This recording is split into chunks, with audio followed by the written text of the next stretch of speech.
संसद का मानसून सत्र आज से शुरू। वित्त मंत्री पेश करेंगे आर्थिक सर्वे। वित्त मंत्री सीतारमण का बजट भाषण कल लगातार 7वीं बार करेंगे पेश। आर्थिक सर्वे में सरकार ने जुटाया अनुमान, वित्तीय वर्ष 2024-25 में 6.57% रहेगा जीडीपी। लोकसभा में नीट पेपर लीक मुद्दे पर जमकर हंगामा। राहुल ने परीक्षा प्रणाली को बकवास बताया तो शिक्षा मंत्री ने याद दिलाया इतिहास। कांवड़ यात्रा मार्ग को लेकर यूपी उत्तराखंड सरकार के फैसले पर अंतरिम रोक, अगली सुनवाई 26 जुलाई को।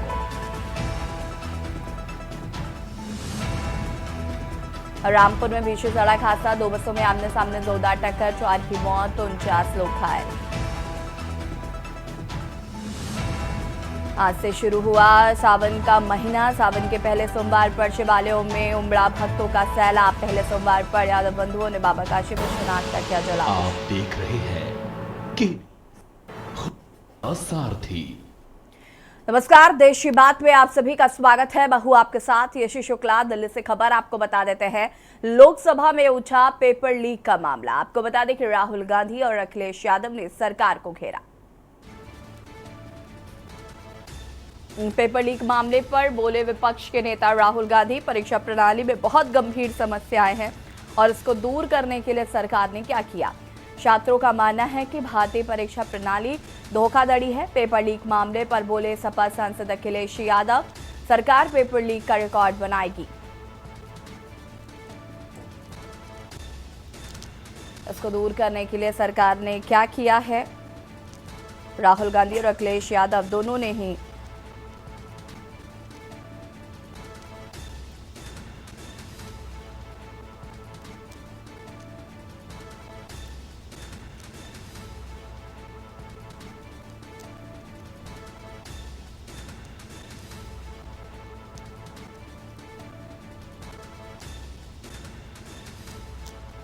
राहुल गांधी और अखिलेश यादव ने सरकार को घेरा। पेपर लीक मामले को लेकर सरकार की घेराबंदी करते नजर आए नेता प्रतिपक्ष राहुल गांधी और सपा सांसद अखिलेश यादव।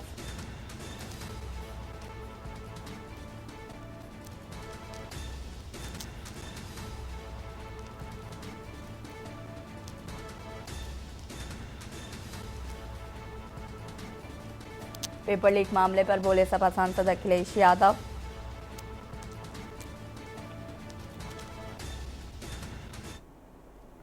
पीलीभीत से खबर आपको बता देते हैं, जहां पर बच्चों को बंधक बनाकर जेठ ने रखा।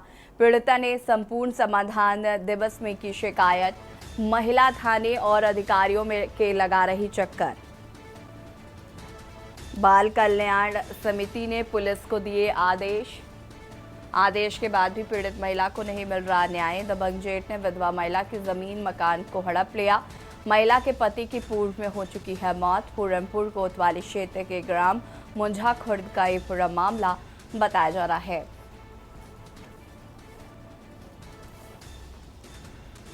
दबंग जेठ ने विधवा महिला की जमीन और मकान को हड़प लिया है। महिला लगातार न्याय की गुहार लगा रही है। हालांकि अभी तक महिला की सुनवाई नहीं हो पाई है।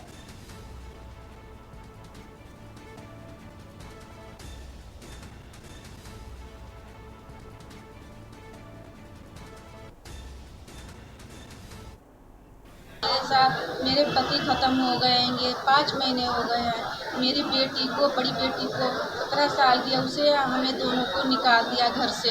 मेरे 3 बच्चों को उन्हें छीन लिया है ज़बरदस्ती। उन्हें बंद करे पढ़ाई का। उन्हें से मुझसे मैं मिलने जाती हूँ, वो मुझसे मिलने भी नहीं देते।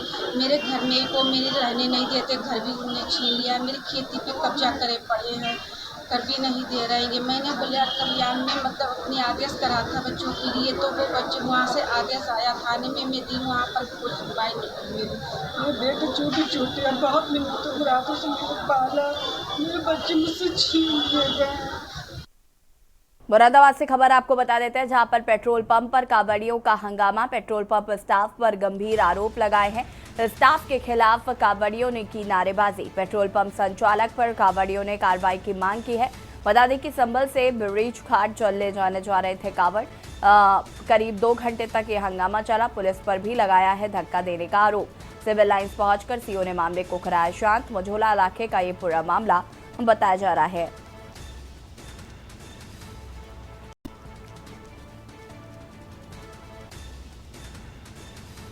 करीब 2 घंटे तक चला हंगामा।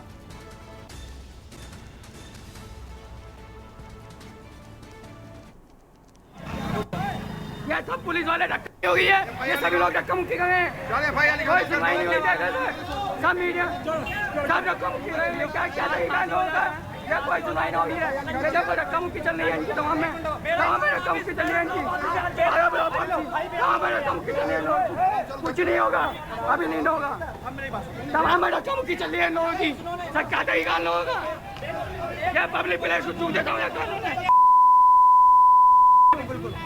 सब पब्लिक में कुछ नहीं होगा, सबको फ्री कर देंगे, अरे कुछ नहीं होगा, यहाँ होगा। गोड्डा से खबर आपको बता देते हैं, जहां पर ऑर्थो वार्ड से घूसखोरी का वीडियो वायरल हो रहा है। बता दें कि स्टाफ नर्स पर मरीज से रिश्वत मांगने का आरोप लगा है। मेडिकल कॉलेज में चाय पानी के नाम पर वसूली की जा रही थी। अस्पताल प्रशासन पर कार्रवाई न करने का आरोप लगा है। मेडिकल कॉलेज गोंडा का ये पूरा मामला बताया जा रहा है। स्टाफ नर्स पर मरीज से रिश्वत मांगने का लगा है आरोप।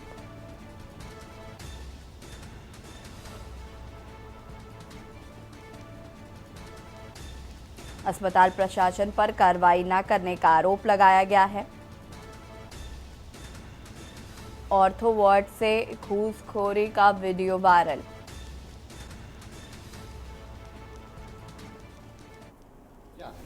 बताइए ये क्या है? हो ये क्या? आप यहीं खड़े रहो, आप यहीं खड़े रहो। ये क्या है? ये है क्या? बताइए ये क्या है? हो ये क्या? आप यहीं खड़े रहो, आप यहीं खड़े रहो। ये क्या है? ये है क्या? बताइए ये क्या है? हो ये क्या? आप यहीं खड़े रहो, आप यहीं खड़े रहो। ये क्या है? ये है क्या? बताइए ये क्या है? हो ये क्या? आप यहीं खड़े रहो, आप यहीं खड़े रहो। ये क्या? और अब आपको सीतापुर से खबर बता देते हैं, जहां पर नहर में उतराता मिला अज्ञात युवक का शव। राहगीरों ने वीडियो सोशल मीडिया पर वायरल किया। आपको बता दें कि एक हफ्ते में दूसरी बार शारदा सहायक नहर में शव मिला है। लहरपुर कोतवाली क्षेत्र के साइफन पुल का ये पूरा मामला बताया जा रहा है।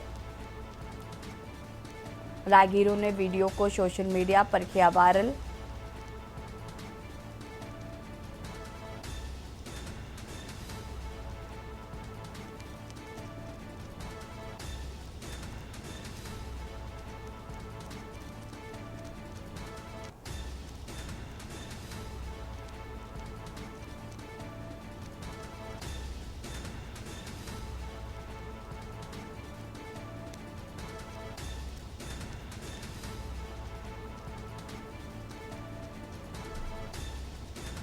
लहरपुर कोतवाली क्षेत्र के साइफन पुल का ये पूरा मामला बताया जा रहा है।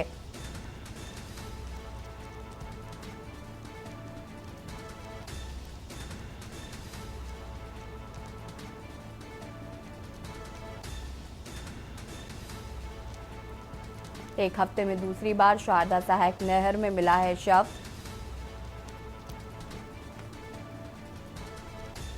लहरपुर कोतवाली क्षेत्र के साइफनपुर का ये पूरा मामला बताया जा रहा है। सीतापुर से खबर, नहर में उतराता मिला अज्ञात युवक का शव। लोगों ने वीडियो बनाकर किया वायरल।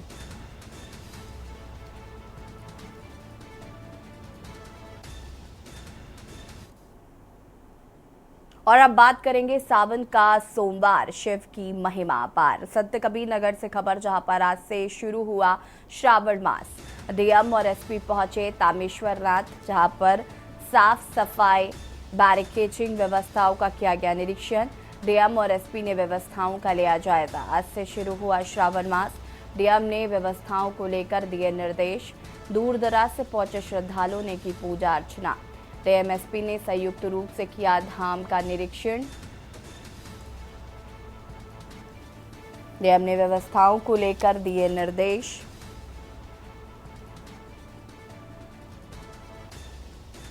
दूर दराज से पहुंचे श्रद्धालुओं ने की पूजा अर्चना।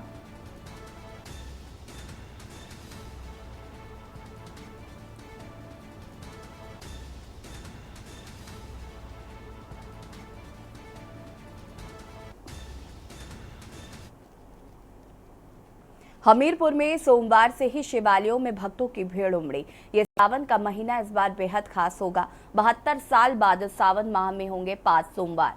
सावन माह को लेकर मुख्यालय स्थित संगमेश्वर मंदिर में उचित व्यवस्थाएं की गई हैं। यमुना बेतवा के संगम पर स्थित सिंगमेश्वर मंदिर में सुबह से ही श्रद्धालुओं के पहुंचने का सिलसिला शुरू हो गया। यहां भी भारी संख्या में श्रद्धालुओं का जमावड़ा लगा। मंदिर को कल से ही सजाया संवारा जा रहा था। भीड़ को नियंत्रित करने को मंदिर कमेटी के साथ साथ मंदिर परिसर में पुलिस की भी तैनाती की गई। हर हर महादेव के जयकारों के साथ भक्तों ने बेलपत्र, धतूरा, अक्षत, पुष्प, चंदन आदि के साथ जलाभिषेक किया। प्रशासन ने सबसे अधिक भीड़ वाले मंदिरों में भीड़ को व्यवस्थित करने के लिए व्यवस्था की।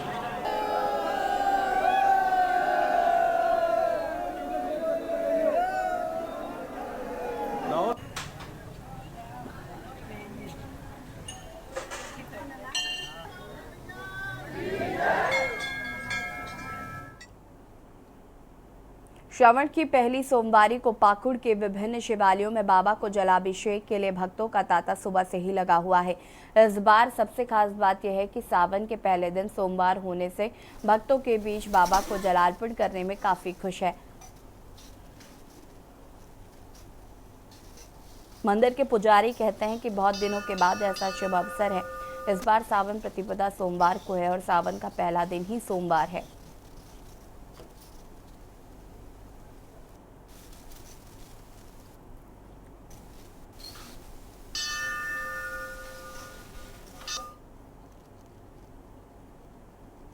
आज से पावन मास श्रावण मास की शुरुआत हो गई है। बदायूं में मंदिरों में हर हर महादेव और बम बम भोले के जयकारों से पूरा वातावरण गुंजायमान हो रहा है। शिवालयों में सुबह से ही भोलेनाथ के भक्तों की भारी भीड़ देखी जा रही है। श्रद्धालु लंबी लंबी कतारों में खड़े होकर भगवान शिव पर दुग्ध, जल, बेलपत्र, भांग, धतूरा, सफेद फूल इत्यादि से जलाभिषेक कर रहे हैं। भगवान भोलेनाथ की पूजा अर्चना कर रहे हैं।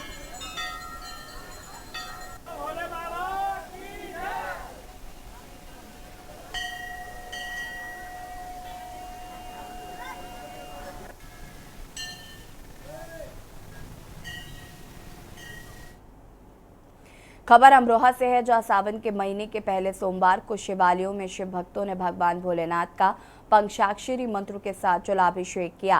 खासकर शिव जी को जल चढ़ाने के लिए लोग मंदिर पहुंच रहे हैं। साथ ही महादेव को दूध से भी जलाभिषेक किया गया। भक्तों की भीड़ देखते हुए मंदिरों में सुरक्षा की दृष्टि से भारी पुलिस बल तैनात है।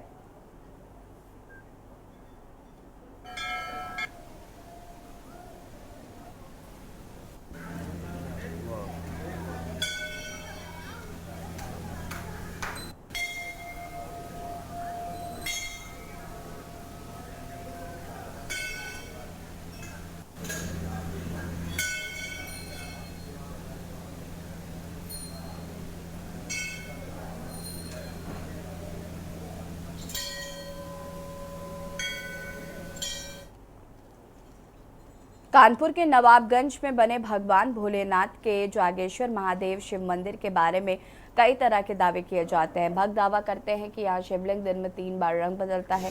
जागेश्वर महादेव मंदिर में स्थापित शिवलिंग सुबह के वक्त ब्राउन रंग का दिखाई देता है, जबकि दिन में डार्क ब्राउन रंग का, और रात के वक्त शिवलिंग का रंग पूरी तरह से जेट ब्लैक दिखाई देता है। श्रद्धालु भगवान भोलेनाथ का ऐसा चमत्कार मानते हैं और मान्यता है कि यह शिवलिंग पूरी तरह से जागृत अवस्था में है।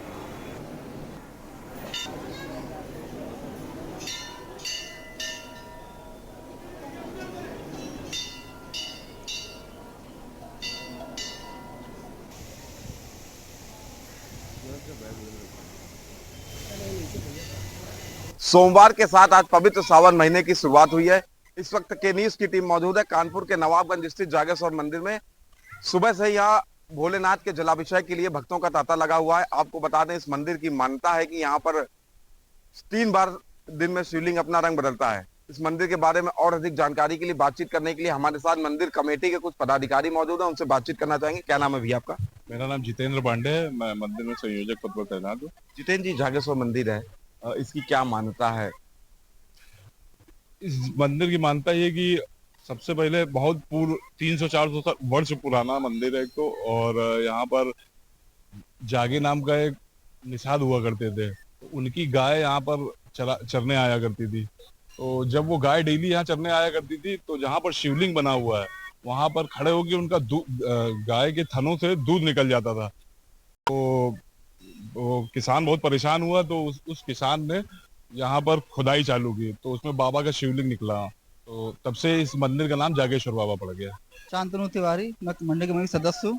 शांतनु जी, आज सावन का सोमवार है, किस तरीके की व्यवस्थाएं की गई? अगर सुरक्षा व्यवस्था की बात करें तो आप लोगों ने किस तरीके की?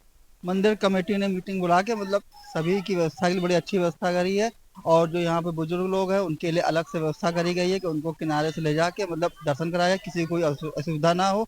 और यहाँ सीसीटीवी कैमरे भी लगाए गए हैं कि मतलब कोई चीज किसी चीज खो जाती है तो उसको मतलब जल्दी से ढूंढ दिया है। दूर दूर से मतलब शहर के बाहर से भी भक्त लोग यहाँ पे दर्शन करने आते हैं। और सावन के सोमवार के यहाँ पे बहुत ज़्यादा महत्वता है। तीसरे सावन के सोमवार को जब 5 पड़ते हैं और जब 4 पड़ते हैं तो दूसरे सोमवार को यहाँ पे दंगल का आयोजन होता है और करीब 10 से 20 हजार दर्शक दंगल का अपना आनंद उठाते हैं। आयोजन किया जाता है जिसमें लगभग 20 से 30 हजार लोग मौजूद रहते हैं। कानपुर से कौस्तुभ मिश्रा, के न्यूज़ इंडिया। बाराबंकी जिले के प्रसिद्ध पौराणिक लौदेश्वर महादेव में आज सावन के पहले सोमवार पर शिव भक्तों की आस्था का सैलाब उमड़ पड़ा। हर तरफ बम भोले हर हर महादेव के नारे लगाते हुए श्रद्धालु भगवान लौदेश्वर महादेव पर जलाभिषेक कर रहे हैं। लाखों की संख्या में दूर दूर से आए शिव भक्त कांवड़ियों द्वारा बम बम बोलकर जयकारों से पूरा शहर गुंजायमान रहा।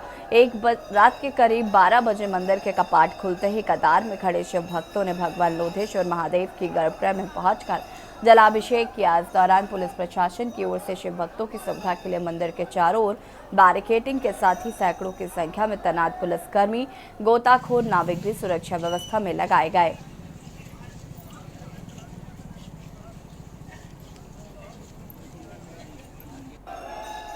बाराबंकी के पौराणिक मंदिर लौदेश्वर महादेव में जहां लाखों की संख्या में भक्त पहुंच रहे हैं। सावन का पहला सोमवार रात में ही भक्तों की लाखों की संख्या में भीड़ लग चुकी है।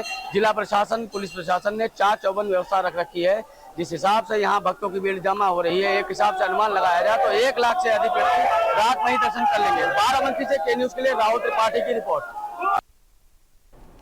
खबर गोंडा से है, जहां पर गोंडा में आज सावन के पहले सोमवार को जिले के ऐतिहासिक और पौराणिक शिव मंदिरों पर हजारों की संख्या में शिव भक्तों ने लाइन लगाकर सुबह से ही जलाभिषेक किया। शिव भक्त सभी ऐतिहासिक और पौराणिक मंदिरों पर भोलेनाथ के जयकारों के साथ ही जलाभिषेक कर भगवान से आशीर्वाद ले रहे हैं। खरगोपुर स्थित पांडव कालीन पृथ्वीनाथ मंदिर में सुबह 4 बजे से ही लाखों शिव भक्त लाइनों में लग करके एक के बाद एक जलाभिषेक कर भगवान भोलेनाथ का आशीर्वाद ले रहे हैं।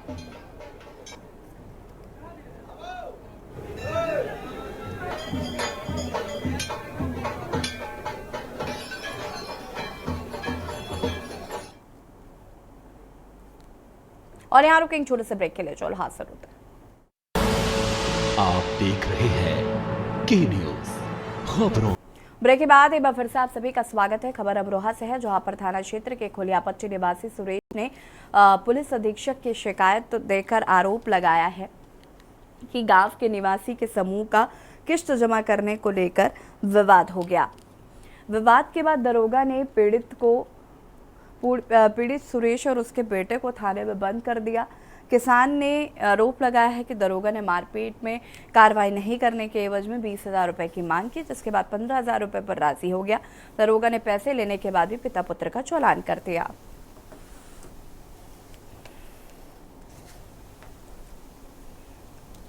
जी ये एक बाबा है, उससे कहा सुनी हो गई वो, और जो है वो रिपोर्ट कर आया, तेरी दे दी। उसके बाद में मुझे दरोगा जी नरोत्तम ले गए।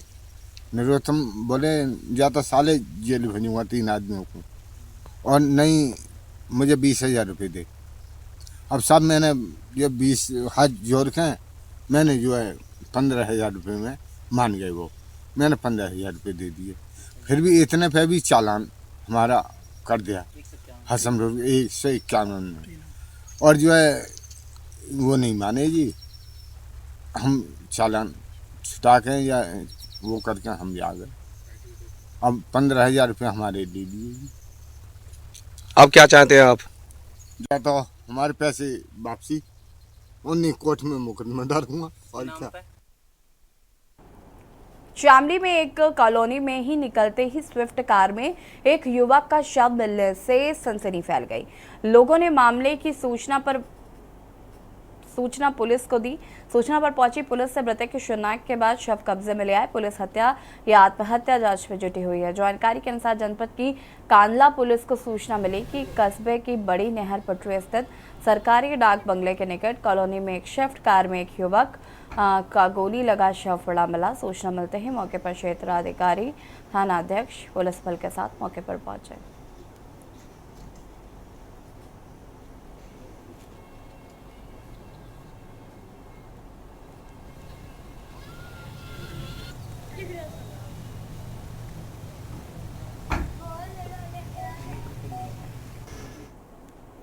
खबर जालौन से है, जहां पर जिले के कस्बा कोटरा के बेतवा नदी किनारे दोस्तों के साथ पिकनिक मनाने गया युवक नदी में डूब गया। सूचना मिलते ही कोटरा थाना प्रभारी पुलिस बल के साथ घटनास्थल पर पहुंचे और गोताखोर की मदद से कड़ी मशक्कत के बाद युवक को नदी से बाहर निकालकर जिला अस्पताल भेज दिया गया है।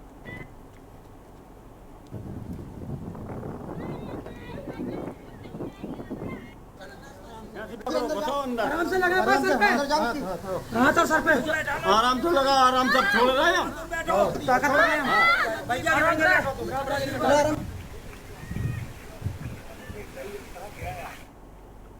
बदायूं में प्रसिद्ध मंदिर बिरवाबाड़ी व सहस्त्र धाम गौरी शंकर मंदिर में सुबह से ही हजारों की तादाद में श्रद्धालुओं ने जलाभिषेक कर रहे। कचला गंगा घाट से बरेली तक कांवड़ियों पर का मुख्य मार्ग है, जिस पर प्रशासन जाग चौबंद व्यवस्थाएं करता नजर आया। खान पान की दुकानों पर भी दुकानदारों ने नेम प्लेट लगाई। वहीं श्रद्धालुओं का कहना है सावन के महीने में भगवान भोले शिव पृथ्वी पर भ्रमण करते। इसी मान्यता को लेकर सनातनी हिंदू बड़ी तादाद में गंगा से जल भरकर कांवड़ लेकर शिवालयों तक पहुंचकर जलाभिषेक करते हैं। देखिए ऐसा है, महादेव तो संसार में अनोखे हैं, इनके अलावा और कोई नहीं है। हम सभी इसकी श्रद्धा करते हैं और श्रद्धा ही हमारा भगवान। आज तमाम भीड़ जो है कांवड़ यात्रा लेकर गंगा पर स्नान करती है, यहाँ पर आती है। कितनी संख्या यहाँ पर हो जाती है कांवड़ यात्रा के दौरान? देखिए यहाँ पर कोई सीमा नहीं है। यहाँ पर डे 8-10 हजार आदमी आता है कांवड़ ले। लोगों की यात्रा यहाँ पर अच्छा, सरकार की ओर से जो कांवड़ यात्राओं के लिए सुविधा दी जा रही है, प्रशासन जिस तरह से व्यवस्था कर रहा है, उसके लिए आप क्या जी उसके लिए आप क्या करेंगे? प्रशासन की जो व्यवस्था है कांवड़ यात्रा के लिए, देखिए प्रशासन की जो यहाँ व्यवस्थाएं है वो इतनी बढ़िया है, कुछ कहने की नहीं, कहीं से कोई शिकायत नहीं है। अच्छा, एक जो इस बार चलाई गई है जो कि सरकार ने भी निर्देश जारी किए हैं कि दुकानदारों को जो है नेम प्लेट लगानी चाहिए। देखिए ऐसा है, नेम प्लेट लगाना ये हम लोगों के लिए बहुत हितकर है। आज 22 जुलाई से भगवान शिव को अति प्रिय व पवित्र माह सावन की शुरुआत हो गई है। शहर के विभिन्न मंदिरों सहित बामदेव पर्वत पर बने बामदेश्वर मंदिर में सुबह से भक्तों का तांता लगा रहा।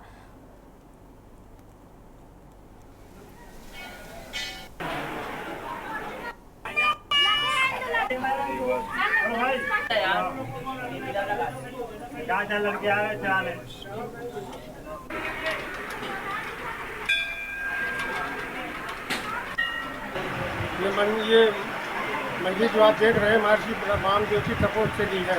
हमारे क्रांति भी प्राचीन है, यहाँ महर्षि वामदेव तपस्या करते थे, उन्हीं के तपोवन से शिवलिंग यहाँ निकला हुआ है। जो आप देख रहे हैं पूरी गुफा के अंदर शिवलिंग प्रकट हुआ है। यहाँ सावन मास में विशेष पर्व मनाया जाता है, क्या है? जी हाँ, हर रोज ही बहुत भीड़ होती है, मगर सावन के सोमवार में विशेष भीड़ होती है। सावन का पहला सोमवार है, तो आज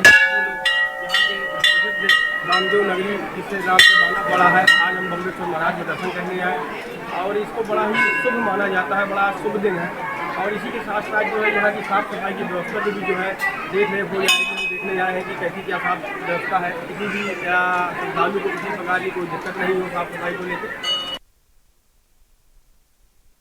हम आप पहुँचे हैं बांदा के सुप्रसिद्ध मंदिर वामदेव मंदिर में।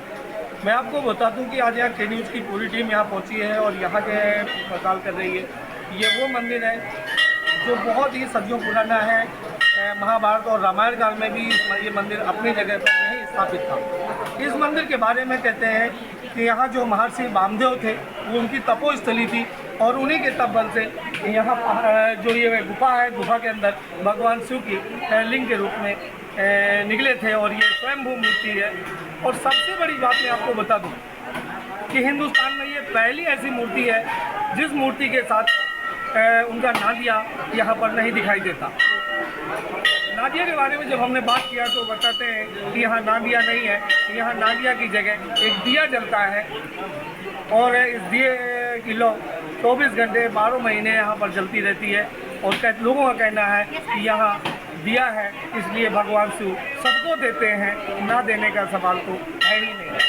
मैं आपको और भी बताऊँ कि इस पहाड़ पर बना ये लगभग 250 मीटर ऊंचाई पर बना ये मंदिर वामदेव से पहाड़ पर स्थित है और ये अपने आप में एक पूरा इतिहास समेटे हुए।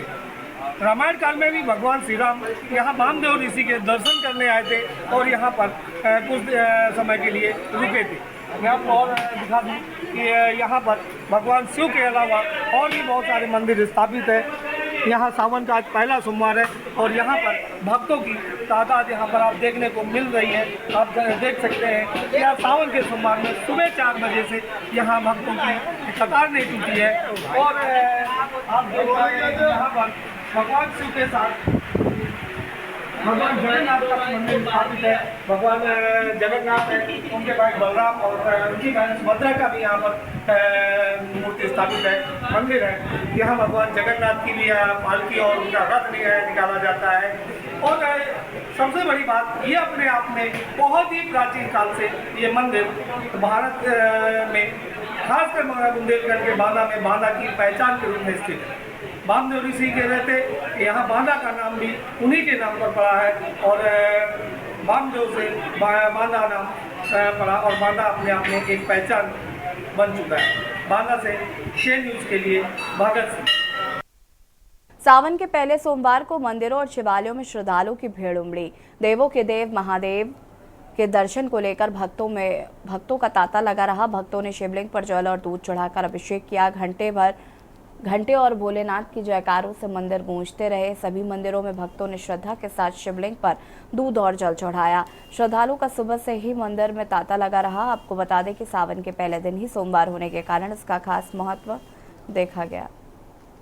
और रुकेंगे छोटा सा ब्रेक के लिए, जो हाजिर होता है। आप देख रहे हैं के न्यूज़ खबरों का। ब्रेक के बाद एक बार फिर से आप सभी का स्वागत है और इसी बीच आपको लखनऊ से खबर बता देते हैं।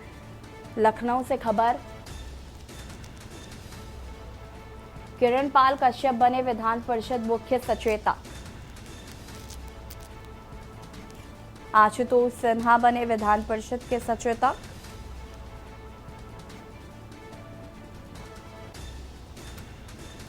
जासमीर अंसारी, अखिलेश यादव ने जारी की नेता प्रतिपक्ष की लिस्ट। लखनऊ से इस वक्त की बड़ी खबर आपको बता रहे हैं। समाजवादी पार्टी ने की नेता प्रतिपक्ष की घोषणा।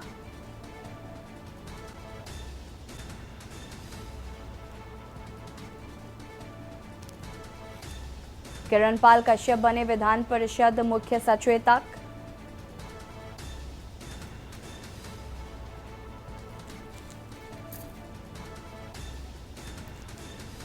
आशुतोष सिन्हा बने विधान परिषद के सचेतक। जासमीर अंसारी बने विधान परिषद के उपनेता। अखिलेश यादव ने जारी की नेता प्रतिपक्ष की लिस्ट। और इसी खबर पर ज्यादा जानकारी के लिए संवाददाता शिवा हमारे साथ जुड़ चुके हैं। शिवा, समाजवादी पार्टी ने नेता प्रतिपक्ष की घोषणा कर दी है, लिस्ट जारी कर दी है, क्या कुछ जानकारी है?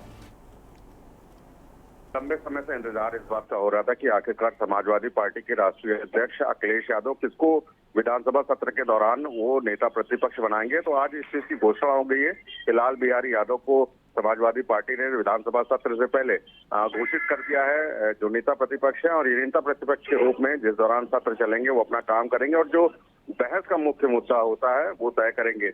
हालांकि इस दौरान जो जुलाई से जो विधानसभा सत्र लखनऊ के अंदर शुरू होने वाला है, उसको लेकर के हंगामे के भी काफी आ जा रहे हैं। लाल बिहारी यादव के साथ साथ किरणपाल कश्यप है, उनको मुख्य सचेतक विधान परिषद का बनाया गया है। साथ ही साथ आशुतोष सिन्हा जो सचेतक पद पर नियुक्त हुए हैं और मोहम्मद जासमीर अंसारी ये उप नेता है। तो चारों नाम की कर दी गई, जिसमें मुख्य नाम लाल बिहारी यादव का है जो नेता प्रतिपक्ष बनाए गए हैं। अब आगामी कुछ ही दिनों बाद जब 29 जुलाई से लखनऊ में विधानसभा का सत्र शुरू होगा तो उत्तर प्रदेश में अलग अलग चीजों को लेकर के जो रणनीतियां बनाई जा रही हैं समाजवादी पार्टी की तरफ से, वो भारतीय जनता पार्टी को घेरने का काम करेगी। और लाल बिहारी यादव उनकी मुख्य भूमिका यही होगी कि जो भी रणनीति तैयार करनी है नेता प्रतिपक्ष के रूप में, वो समाजवादी पार्टी में रह करके तैयार करके विधानसभा सत्र में उसको चुनौतीपूर्वक स्वीकार करेंगे। शुक्रिया आपका जानकारी साझा करने के लिए शिवा। और बता दें कि अखिलेश यादव ने जारी की नेता प्रतिपक्ष की लिस्ट।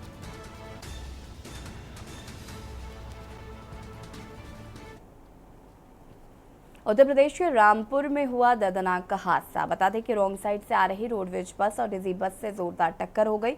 हादसे में 3 लोगों की मौके पर ही दर्दनाक मौत हो गई, जबकि 49 से ज्यादा लोग गंभीर रूप से घायल हो गए, जिनमें से एक घायल ने अस्पताल में दम तोड़ दिया है। ये सभी लोग गुरु पूर्णिमा के अवसर पर हरिद्वार शांति कुंज से घर वापस आ रहे थे। रूट डाइवर्ट होने की वजह से प्राइवेट बस रॉन्ग साइड से आ रही थी। इस दौरान मल्लक हाईवे पर स्थित रिलायंस पेट्रोल पंप के सामने दोनों बसों की आमने सामने जोरदार टक्कर हो गई। पुलिस प्रशासन की ओर से घायलों के परिजनों को जानकारी दे दी गई है। पुलिस ने मृतकों के शवों को कब्जे में लेकर पोस्टमार्टम के लिए भेज दिया है। था लगभग 4 बजे का, जिसमें एक यूपी रोडवेज की जो जनरल बस होती है उसका और एक प्राइवेट बस थी, उसके बीच में एक्सीडेंट हुआ है NH 24 पर तहसील मिलक में। उसमें लगभग 49 लोग घायल हुए हैं, 3 कैजुअल्टी हुई हैं और अभी यहाँ CSC मिलक में लगभग सबको भर्ती कराया गया था। सीतापुर से बस आई थी, वो एक ढाबे पे आगे रुकी थी। सीतापुर से चल के थोड़ी दूर के बाद फिर वहाँ से ये चली और यहाँ मिलक में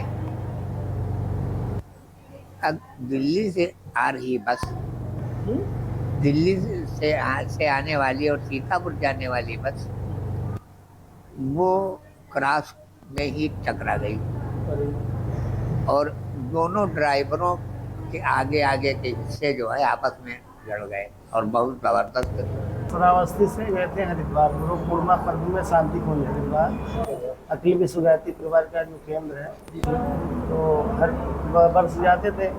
तो इसमें जो है हम गए थे बस से, प्राइवेट बस से।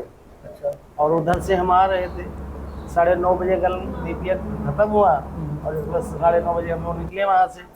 और इसके बाद जो आ रहे थे तो कांवरिया का जो है कुछ उनका निकलना था, तो इसलिए 4 लेन पे नहीं जा करके 2 लेन पे बसें जा रही थी। जनपद मुजफ्फरनगर के छपार थाना क्षेत्र में कांवड़ियों ने कार सवारों की जमकर पिटाई कर दी। कार द्वार कावड़ खंडित होने पर गुस्से में कांवड़ियों ने कार में भी जमकर तोड़फोड़ की। सावन का महीना शुरू हो गया है, कांवड़ियों की संख्या लगातार बढ़ती जा रही है। ऐसे में मुजफ्फरनगर के छपार थाना क्षेत्र में कार वाले की साइड एक भोला भक्त कांवड़ियों को लग गई, जिस कारण कावड़ खंडित हो गए। कावड़ खंडित होने के कारण कांवड़ियों को गुस्सा आ गया और कांवड़ियों ने कार ज्वाला की जबरदस्त पिटाई कर दी। गुस्साए कांवड़ियों ने कार में भी जमकर तोड़फोड़ की है।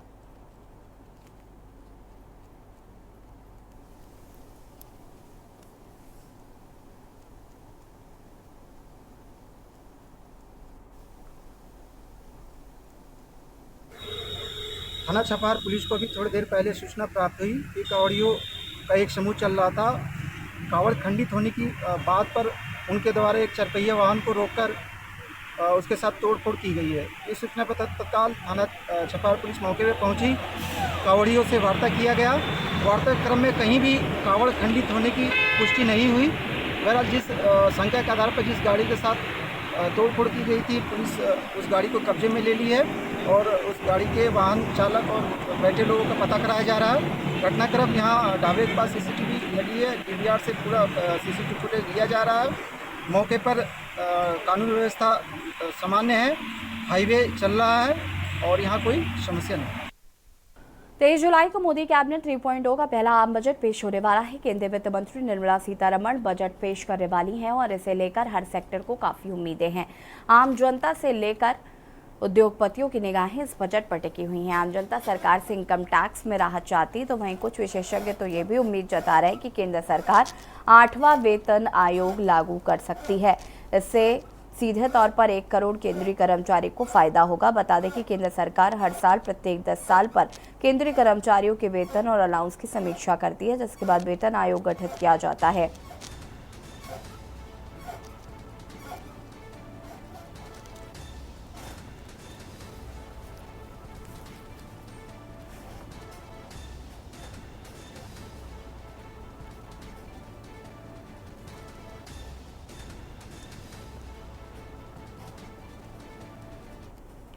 और मिडिल क्लास के लिए बजट में क्या कुछ हो सकता है वो आपको ग्राफिक्स के जरिए बताते हैं। पीएम किसान सम्मान निधि बढ़ाई जा सकती है। कृषि वृद्धि दर को तेज करने के उपायों की घोषणा हो सकती है। ग्रामीण इलाकों में पीएम आवास योजना को लेकर ऐलान हो सकता है। कृषि से जुड़े कामों को भी शामिल करने को लेकर ऐलान किए जा सकते हैं।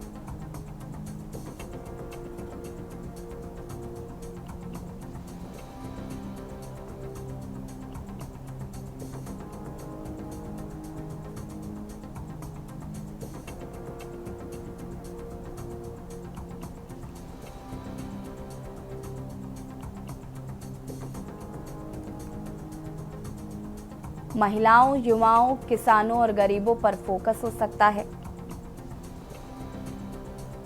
नई कार्यप्रणाली में आयकर छूट स्लैब की सीमा 5 लाख की जा सकती है।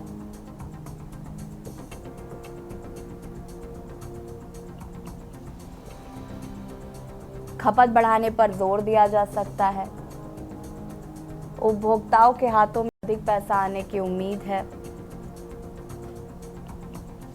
पूंजीगत खर्च पर सरकार का ध्यान बना रहेगा।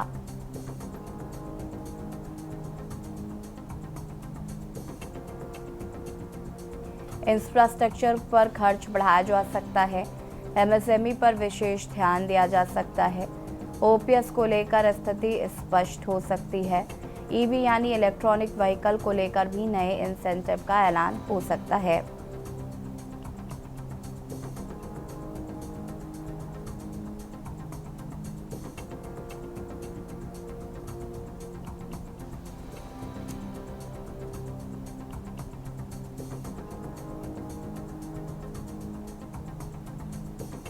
ग्रीन एनर्जी को बढ़ावा दिया जा सकता है।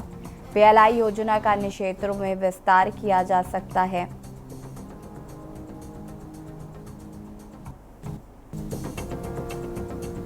श्रम सुधारों को लेकर लेबर कोड पर स्पष्टता दी जा सकती है।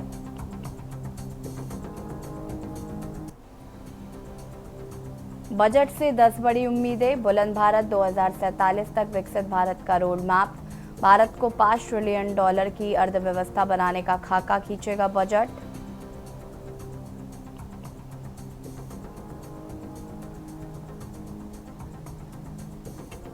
विश्व की तीसरी बड़ी अर्थव्यवस्था बनाने के लक्ष्य को पूरा करने का रास्ता बताएगा बजट। विकास पर फोकस। ग्रामीण अर्थव्यवस्था पर विशेष जोर। ग्रामीण इलाकों में पीएम आवास योजना को लेकर ऐलान। इंफ्रास्ट्रक्चर मैन्युफैक्चरिंग को बढ़ावा। पूंजीगत खर्च और बढ़ाना। India shining. विनिवेश की तेज रफ्तार। आर्थिक वृद्धि दर में तेजी। बजट घाटे में कमी। रक्षा आधुनिकीकरण और स्वदेशीकरण पर जोर। जय किसान। कृषि क्षेत्र के लिए नई योजनाएं। किसान सम्मान निधि में वृद्धि।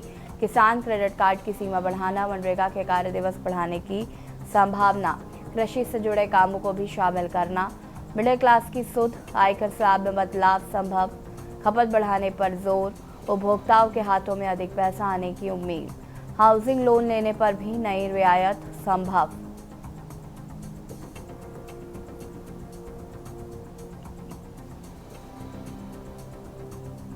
बढ़ेंगे रोजगार। युवाओं पर खास ध्यान। सर्विस सेक्टर में रोजगार उन्मुखी प्रोत्साहन योजना संभव। कौशल विकास को बढ़ावा। एमएसएमई पर विशेष ध्यान। बड़े आर्थिक सुधार, दूरगामी नीतियां, बड़े आर्थिक और सामाजिक फैसले, बुनियादी ढांचे विनिर्माण और श्रम में सुधार जारी, सहयोगियों का ध्यान।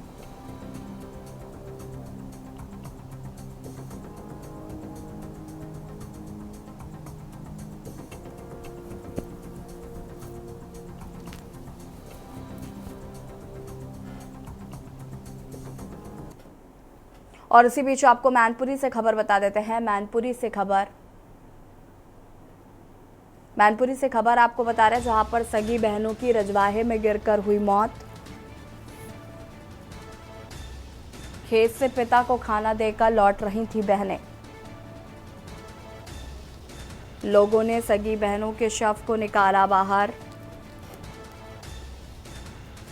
साजिया 10 वर्ष और रहनुमा 12 वर्ष की बताई जा रही हैं, जिनकी मौत हुई है।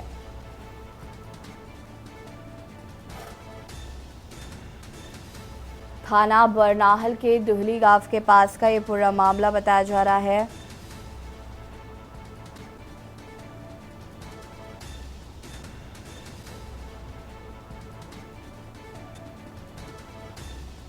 खेत से पिता को खाना देकर वापस लौट रही थी बहनें। मैनपुरी से खबर, सगी बहनों की हुई मौत। खेत से पिता को खाना देकर लौट रही थी बहनें।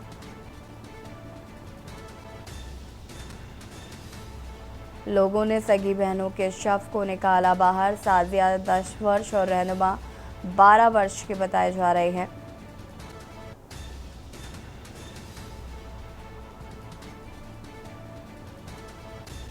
थाना बरनाहल के दिहली गांव के पास का पूरा मामला बताया जा रहा है।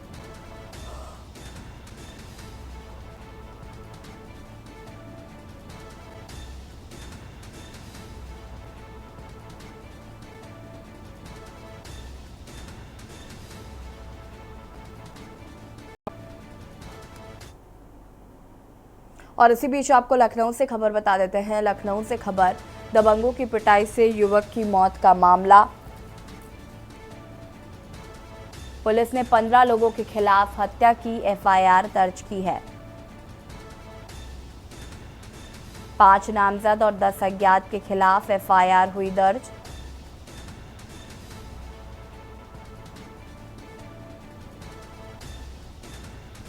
कल रात लाठी डंडों और असलह से लैस होकर घर में थे। दबंगों ने 2 सगे भाइयों की जमकर की थी पिटाई। दबंगों की पिटाई से दोनों भाई गंभीर रूप से हुए घायल।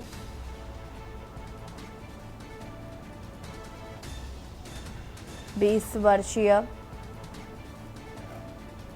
युवक की पिटाई, पिता ने मामले में हत्या की एफआईआर दर्ज कराई है।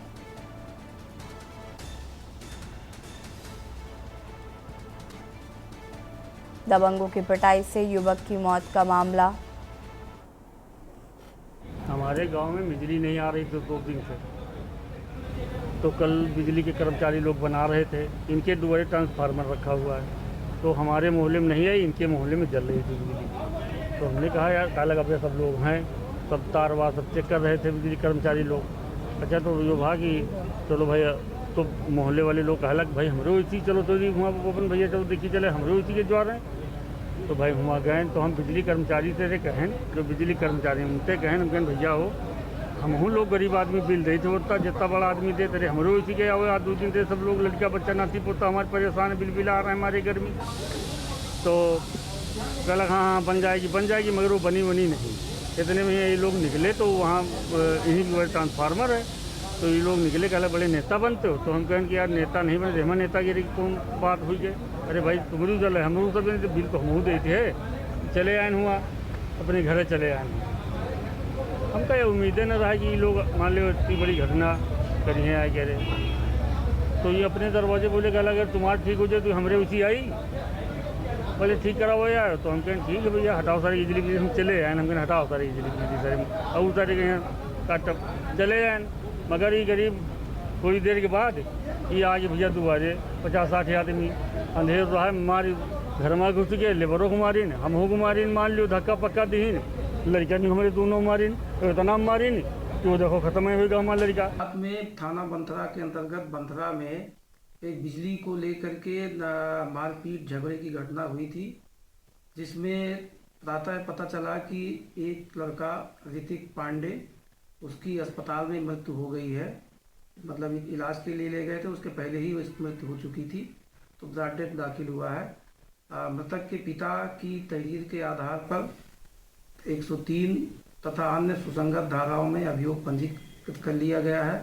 साथ ही अभियुक्तों की गिरफ्तारी के लिए 3 टीमें लगाई गई हैं। इसके अतिरिक्त सर्विलांस टीम अलग से काम कर रही है और मृतक का पंचायतनामा भर के पोस्टमार्टम के लिए भेज दिया गया है। और यार रुकेंगे छोटे से ब्रेक के लिए, जो हाजिर होते हैं। आप देख रहे हैं के न्यूज़, खबरों का सारथी।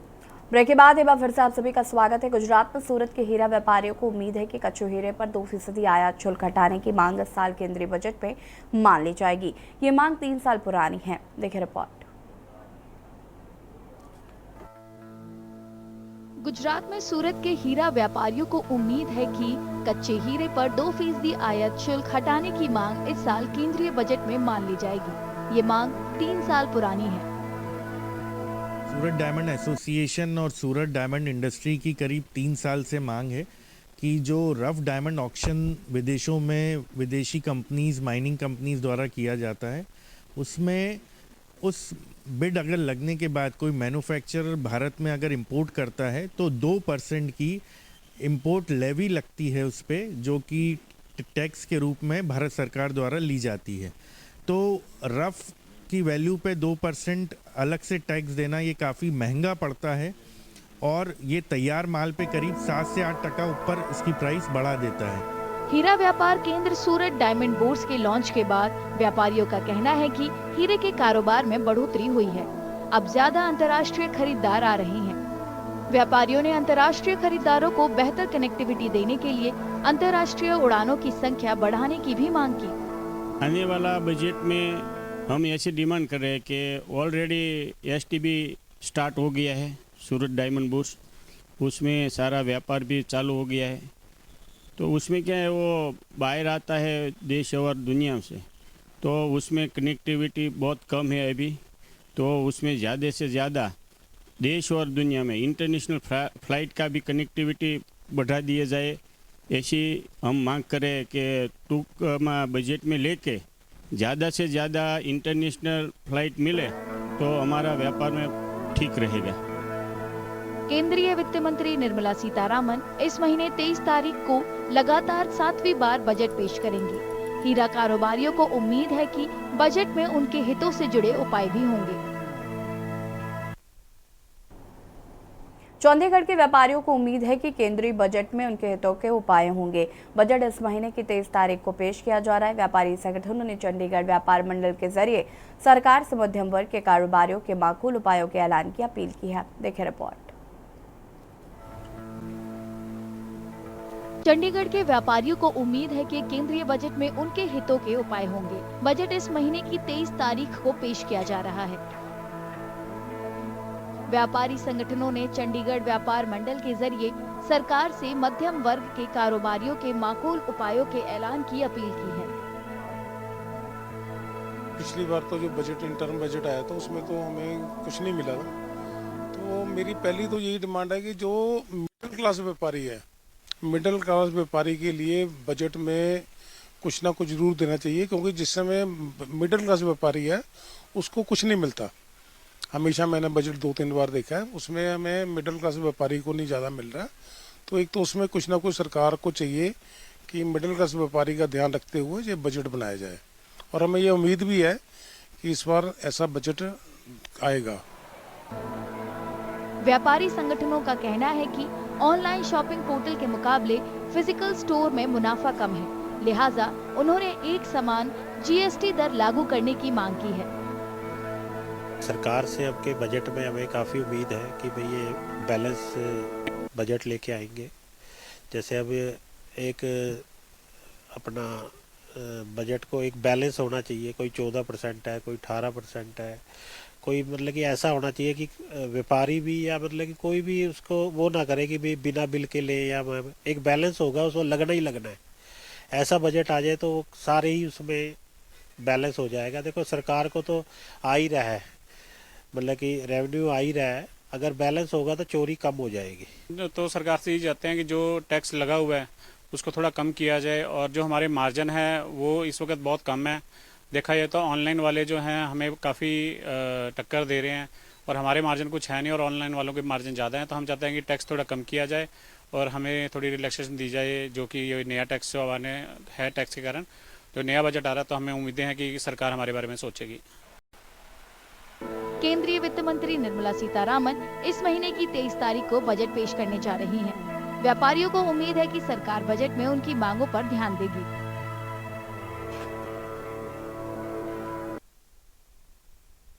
और देश की बात पे फिलहाल इतना ही। देखते रहिए के न्यूज़ इंडिया। नमस्कार। आप देख रहे हैं के न्यूज़, खबरों का सारथी।